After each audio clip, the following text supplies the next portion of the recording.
Hello everyone, welcome to today's lecture. Our topic for today is cell. Let me introduce myself first. My name is Ritu Kumari. I have completed my BSc in Chemistry, Botany and Zoology and MSc in Zoology. So let's get started. So let's begin with a simple question. What do you mean by a cell? Cell से आप लोग क्या समझते हैं? Cell term is not new to us. We all have read about this in our junior classes. Okay? तो cell जो है it is often called the building block of life. Building block of life क्यों कहते हैं? जैसे एक building का construction के लिए हमें ईंटों की जरूरत होती है और एक ईंट से ब्रिक बाय ब्रिक एक एंटायर बिल्डिंग का कंस्ट्रक्शन होता है, सिमिलरली एक लिविंग बीइंग का कंस्ट्रक्शन भी सेल से होता है. ठीक है? सेल जो है स्मॉलेस्ट यूनिट होती है लाइफ की मतलब एक जीवन की सबसे कोई भी लिविंग ऑर्गेनिज्म, कोई भी लिविंग बीइंग सेल्स के बिना तो कोई एग्जिस्ट नहीं करता. ओके, ठीक है, वायरस एक एक्सेप्शन है but that we will be study in our later lectures. Okay, so first basic structural functional और बायोलॉजिकल यूनिट ऑफ लाइफ. याद रखेंगे कि सेल की वजह से लिविंग ऑर्गेनिज्म को या ऑर्गेनिज्म को स्ट्रक्चर प्रोवाइड होता है, फंक्शन मिलता है to perform and execute various life processes. Biological unit बनाती है ये ऑफ लाइफ. ठीक है, सेल की जो स्टडी होती है, सेल जो भी स्टडी करते हैं सेल की या कोई भी टाइप ऑफ सेल की, उसकी स्टडी को साइटोलॉजी बोलते हैं. जैसे बायोलॉजी भी साइंस की एक ब्रांच है, सिमिलरली साइटोलॉजी भी बायोलॉजी की एक ब्रांच है. ठीक है, बायोलॉजी में भी बहुत सारी ब्रांचेस होती हैं. तो बायोलॉजी की वो ब्रांच जिसमें सेल की स्टडी होती है उसको क्या बोलते हैं? साइटोलॉजी. ठीक है, साइटो टर्म यूज होता है किसके लिए बायो में या साइंस में? साइटो टर्म होता है सेल के लिए यूज होता है. साइटो टर्म किसके लिए यूज होता है? सेल के लिए यूज होता है. एंड लॉजी टर्म किसके लिए यूज होती है? लॉजी टर्म हम किसके लिए देखते हैं? लॉजी टर्म हम लोग देखते हैं स्टडी के लिए. ठीक है, तो इसको साथ में बोले तो किसको बोले? सेल की study. The branch that deals with the study of cell is called cytology. ठीक है, और जो ये टर्म थी सेल टर्म, सेल, ये टर्म किसने दी? रॉबर्ट हुक ने दी. ठीक है, नेक्स्ट. तो discoveries related to cell. Cell was first discovered by Robert Hooke. ठीक है, इन्होंने अपने सेल्फ डिजाइंड माइक्रोस्कोप के अंडर क्या ऑब्जर्व किया? फर्स्ट सेल को ऑब्जर्व किया, जो कि कैसी सेल थी? जो कि एक डेड सेल थी. ठीक है, उन्होंने कॉर्क के स्लाइस को, जो बॉटल की कॉर्क होती है बॉटल में, ठीक है, जो शैंपेन बॉटल्स में भी देखी होगी आप लोगों ने, वो कॉर्क की होती है जो कि बार्क की बनती है, पेड़ों के छाल से बनती है. ठीक है, उसको जब उन्होंने अपने सेल्फ डिजाइन माइक्रोस्कोप के अंदर देखा तो वो कैसा अपीयर हुआ? हनीकॉम्ब लाइक स्ट्रक्चर अपीयर हुआ. ठीक है, लिविंग और डेड में बता दूं सेल को कि सेल लिविंग और डेड कैसे पता चलती है? जैसे हमारा हैंड है, ठीक है, हमारे हाथ पे ये नेल्स दिख रहे हैं, ठीक है, स्किन दिख रही है, ये लिविंग है, सॉफ्ट अपीयर हो रही है ना स्किन. और ये कैसी अपीयर हो रही है? हार्ड, केराटिनाइज्ड है, हार्ड अपीयर हो रही है, हार्ड टू टच है, this is hard to touch. तो anything that gives hard texture is itself tells us about that this is a dead cell. कोई भी चीज अगर हमें हार्ड टू टच फील हो रही है तो वो डेड है. तो एक क्राइटेरिया हमें पता चलता है that living cell often appears soft to touch. ठीक है, तो ये याद रखेंगे, लिविंग और डेड सेल का थोड़ा थोड़ा आपको समझ आया होगा. ठीक है, और भी आगे बताऊंगी इन द नेक्स्ट स्लाइड. ठीक है, लिविंग और डेड को. Then comes Anton von Leeuwenhoek. Anton von Leeuwenhoek जो थे, इन्होंने फर्स्ट लिविंग सेल को डिस्कवर किया.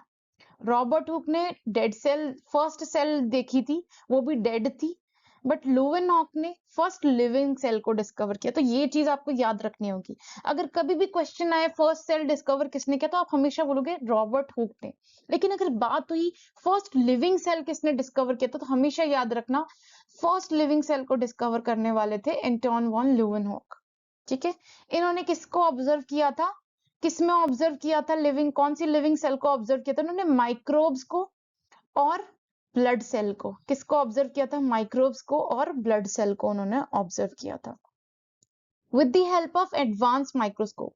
इन्होंने जो माइक्रोस्कोप यूज किया था वो काफी एडवांस लेवल का था and it was a well developed microscope. ठीक है, नेक्स्ट।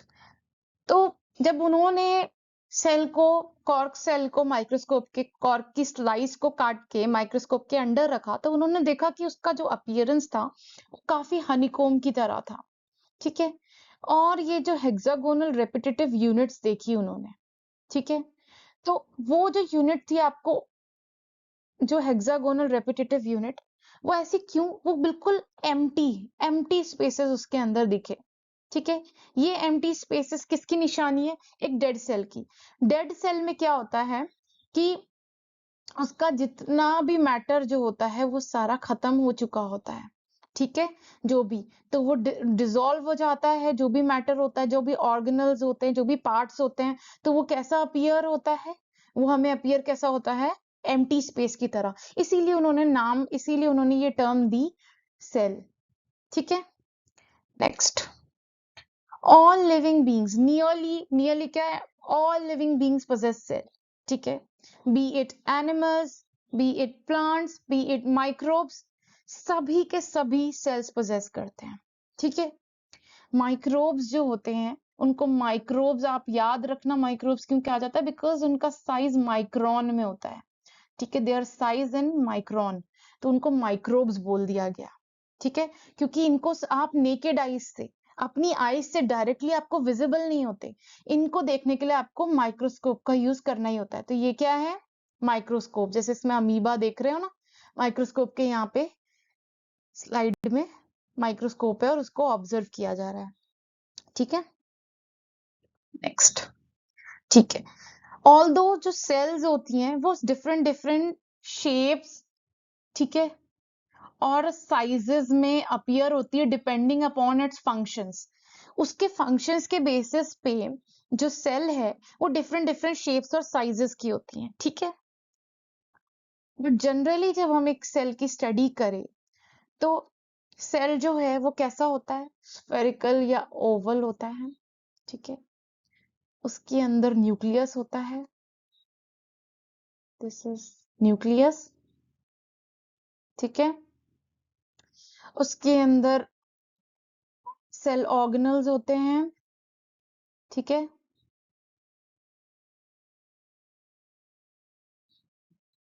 सेल ऑर्गेनल्स होते हैं, ये सेल ऑर्गेनल्स है। ठीक है, साइटोप्लाज्म है।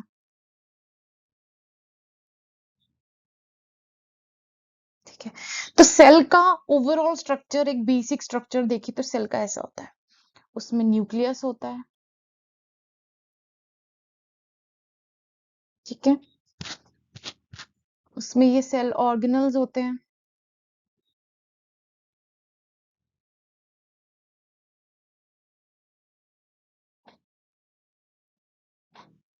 और इसमें साइटोप्लाज्म होता है। और एक यूनिवर्सल लेयर होती है जिसको हम क्या बोलते हैं, सेल मेम्ब्रेन, तो होता ही होता है। और एक और आउटर लेयर होती है अगर वो प्लांट सेल है। ठीक है, सेल वॉल। और भी इसके और एग्जांपल्स देखेंगे आगे। ठीक है, सेल वॉल होती है। तो ये सारी की सारी जो चीजें होती है, ये बेसिक स्ट्रक्चर होती है सेल में जो हमें देखने को मिलती है। बाकी तो हमें डिपेंडिंग अपॉन द उनके फंक्शंस और ये हमें और भी टाइप की सब देखने को मिल जाती है। ठीक है, now 8 characteristics of living organism हमें देखते हैं। किसी ऑर्गेनिज्म को हम लिविंग कैसे कहेंगे, पहले तो वो सेल पोजेस करे। ठीक है, उनमें न्यूट्रिशन हो, न्यूट्रिशन का प्रोसेस चले। ठीक है, उन्हें नरिशमेंट की जरूरत हो, Movement may be or may not be, but still a feature of living organism. ठीक है, excretion हो, excrete कर सके, ठीक है, respiration सांस ले सके, excretion मतलब वेस्ट निकाल सके, response to stimuli मतलब कोई भी हरकत हो रही हो उसको अगर इधर वो सेंस करे अपने सेंसरी ऑर्गन से, तो वो उसका रिस्पॉन्स दे स्टिमुलस को। कोई भी एक स्टिमुलस, जैसे मैं आपको कुछ कह रही हूँ and you are listening to me, तो आपको एक ईयर के थ्रू एक स्टिमुलस मिल रहा है एंड अकॉर्डिंगली आप लोग रिस्पॉन्स भी दे रहे हो। ठीक है, ग्रोथ करे, जैसे आप 10 ईयर ओल्ड थे आप कुछ और थे, एंड 14 ईयर ओल्ड कुछ और हो अभी, एंड 18 ईयर ओल्ड आप कुछ और होंगे, ऐसे। रिप्रोडक्शन जरूरी है क्योंकि अपने आप को रिप्लेस करने के लिए कोई चाहिए। अगर कोई काऊ है, अगर वो अपना बच्चा नहीं करेगी तो उसकी पॉपुलेशन वाइप आउट हो जाएगी, है ना। तो वो भी इकोलॉजिकल बैलेंस की भी हमें काफी ज्यादा जरूरत है। ठीक है, so let's move on to next slide. Level of organisation, ये बहुत जरूरी है याद करने के लिए आपको। ठीक है, सेल स्मॉलेस्ट यूनिट से शुरुआत करते हैं। सबसे पहले सेल, बहुत सारे सेल से मिलके क्या बनता है, टिश्यू, बहुत सारे टिश्यूज से मिलके क्या बनता है, ऑर्गन, एक ऑर्गन बनता है। जैसे यहाँ हार्ट दिया है, यहाँ लीफ दिया है, प्लांट का कोई ऑर्गन ही है ना, लीफ स्टेम हो गया, ऐसे ऑर्गन, बहुत सारे ऑर्गन से बनता है ऑर्गन सिस्टम। ठीक है, जैसे इसमें पूरा प्लांट दे दिया, बिग ब्रांच दे दी, और जैसे ये पूरा पार्ट दिखा दिया, सर्कुलेटरी सिस्टम का पार्ट दिखाया है यहाँ पे आपको। ठीक है, ऑर्गन सिस्टम, और पूरे ऑर्गन सिस्टम पोजेस करने वाले को क्या बोलते हैं, ऑर्गेनिज्म। यहाँ आप देख सकते हो एक ऑर्गेनिज्म है। ठीक है, घोड़ा दे दिया है, यहाँ पे पूरा प्लांट के पूरा स्ट्रक्चर दिखा दिया। ठीक है, स्टेम, लीफ, रूट। ठीक है, ठीक है, नेक्स्ट, टाइप्स ऑफ सेल।